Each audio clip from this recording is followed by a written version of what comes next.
नमस्कार, मेरा नाम है सतसिंह दी हरियाणा टॉक्स के खास मुद्दे में आपका स्वागत है। नमस्कार, मेरा नाम है ओपी वशिष्ठ। खास मुद्दे में हम बात करेंगे हरियाणा के उचाना विधानसभा सीट के चुनाव परिणाम को लेकर। भाजपा के देवेंद्र अत्री 32 वोटों से यह चुनाव जीत गए थे। कांग्रेस के ब्रजेंद्र सिंह ने इस चुनाव परिणाम को लेकर हाई कोर्ट में अपील की, जिसकी सुनवाई अभी 3 सितंबर को हो चुकी है। अगली जो तारीख है वो 11 सितंबर है। अगर 11 सितंबर को परिणाम को लेकर कोई बात सामने आती है, चुनाव परिणाम में कोई बदलाव होता है, तो ये हरियाणा में एक बहुत बड़ा मैसेज जाएगा। हम बात कर रहे हैं जींद की उचाना सीट की। ये वही सीट है जो चौधरी बीरेंद्र सिंह की सीट मानी जाती है। उनकी पत्नी प्रेमलता भी यहाँ से चुनाव लड़ती रही है। ये वही सीट है जहाँ से चौधरी ओम प्रकाश चौटाला चुनाव लड़ते रहे हैं। दुष्यंत चौटाला जब डिप्टी चीफ मिनिस्टर थे, यहीं से चुनाव लड़ करके वो जीते थे। तो वैसे भी उचाना जो सीट है, हाई प्रोफाइल सीट है। इस बार 2024 के अंदर जब चुनाव हुआ तो दुष्यंत चौटाला 5वें नंबर पर थे। भारतीय जनता पार्टी के देवेंद्र चतुर्भुज अत्री जो हैं कांग्रेस के ब्रजेंद्र सिंह से 32 वोटों से जीतकर विधायक बन गए थे। अगर हाई कोर्ट पोस्टल बैलेट के 215 जो रद्द की गई वोट की गिनती दोबारा से करवाता है और परिणाम में बदलाव होता है, तो ये जो कांग्रेस का वोट चोरी का नैरेटिव है, कहीं न कहीं उसको भी बल मिलेगा। ओपी जी, अभी हाई कोर्ट के मॉनिटरिंग के अंदर पानीपत के बुआना लक्कू जो गांव है, उसके सरपंच को भी ऐसे ही ईवीएम से दोबारा रिकाउंटिंग हुई। जब वो मामला सारा हुआ तो वहाँ भी जो है परिणाम बदला है। और जो उचाना सीट है, अब उचाना सीट पर अगर ये मामला जो भी परिणाम, तो देखो हाई कोर्ट का डिसीजन आएगा। और एक डेमोक्रेसी के लिए चुनाव की शुचिता जो है वो बहुत इम्पोर्टेंट है। अब जो चौधरी ब्रजेंद्र सिंह है ना, बीरेंद्र सिंह के बेटे, उन्होंने ये कहा है कि जी ये जो पोस्टल बैलेट है, ये जो रिजेक्ट हुई है, इसकी रीकाउंटिंग हो और वीडियोग्राफी पूरी तरह से हो, और उसके बाद जो भी परिणाम हो वो सबको मान्य होगा। हाई कोर्ट ने भी यही कहा। इसके लिए लगातार जो है ना, हाई कोर्ट में छोटी छोटी तारीख के अंदर फैसला मुझे लगता है बहुत जल्दी आएगा। सतसिंह जी, ये जो चुनाव का परिणाम था ना, बहुत ही मामूली अंतर से जैसा आपने किया, 32 वोट का अंतर है हार जीत में। और ये पोस्टल बैलेट की रिकाउंटिंग की बात की गई है, जिसमें 215 वोट जो रद्द की गई थी चुनाव आयोग की तरफ से काउंटिंग के दौरान, तो ये 215 वोट की गिनती दोबारा से करवाने की मांग, अपील हाई कोर्ट में चौधरी बलजिंदर सिंह ने की है।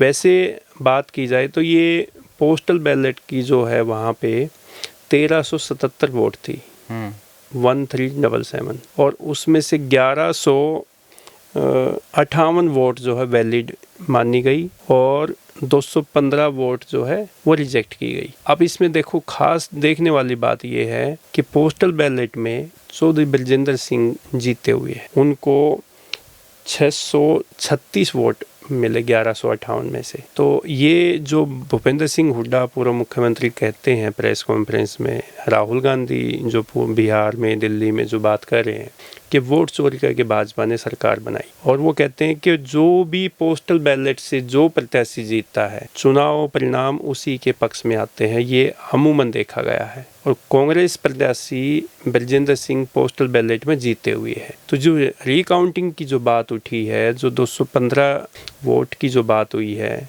रिजेक्ट बात वोटों की, वो दोबारा से काउंटिंग होती है और ये 32 वोट का अंतर इसमें से कम हो जाता है, या वो वैलिड वोट मिलती है 30-32 वोट, तो ये भाजपा के जो विधायक है देवेंद्र अत्री, उसकी मुश्किलें बढ़ जाएंगी। देखिए, इसके अलावा स्टेट के अंदर जो एक नैरेटिव है ना, बीजेपी के पास अभी 48 सीटें हैं। अगर इस सीट का परिणाम उलट जाता है तो 47 सीट्स बीजेपी के पास बच जाएंगी। मेजॉरिटी के लिए 46 सीट चाहिए, और उधर से अगर या तो रीपोलिंग होगी या फिर कोर्ट फैसला दे सकता है कि जिसकी ज़्यादा वोट हैं, यानी कि कांग्रेस के ब्रजेंद्र सिंह वो विधायक माने जाएंगे, वो तो कोर्ट ने फैसला लेना है। तो एक जो ना सीट 37 से 38 हो जाएगी, तो 38 वर्सेस 47 ये सीट हो जाएगी। लेकिन इससे जैसा कि आपने भी अंदेशा किया, कांग्रेस पार्टी का वोट चोरी का जो नैरेटिव है, और अभी बिहार के अंदर भी वो काफ़ी मेहनत कर रहे हैं कि लोगों को एक कन्विंस करना चाहते हैं कि वोट चोरी करके बीजेपी सरकार बनाती है, ऐसा आरोप है कांग्रेस पार्टी का, उसको बहुत बल मिलेगा। वैसे हरियाणा में ना सिर्फ ये तो 32 वाली तो लोवेस्ट मार्जिन विक्ट्री वाली सीट है, इसके अलावा 4 और सीटें ऐसी हैं जिसमें मार्जिन लेस देन 1% रहा। अगर मैं आपको थोड़ा सा उनका नाम बताऊं, उचाना कला तो हम जानते ही हैं जिसके अंदर 32 वोट, डबवाली के अंदर 610 वोट का डिफरेंस है, आदमपुर के अंदर 1268 वोट का है, और लोहारू के अंदर 792 वोट का, इनके 1000 से कम का मार्जिन। हाँ मैं वही कर रहा हूँ ना, लेस देन 1% है। और 13 ऐसी सीटें हैं जिनका मार्जिन लेस देन 2% है। तो उचाना कला जो है ये लोवेस्ट विक्ट्री मार्जिन वाली सीट है। और हालांकि देखो, मुझे याद है कि जब परिणाम आया जिस दिन 8 अक्टूबर को, और चौधरी ब्रजेंद्र सिंह और बीरेंद्र सिंह बहुत शांति से पोलिंग जो काउंटिंग सेंटर था उससे वो बिना कुछ भी, उनका कोई इस तरह का कोई रिएक्शन नहीं, कोई गलत रिएक्शन नहीं था, चुपचाप शांति प्रिय तरीके से वो वहाँ से निकल गए।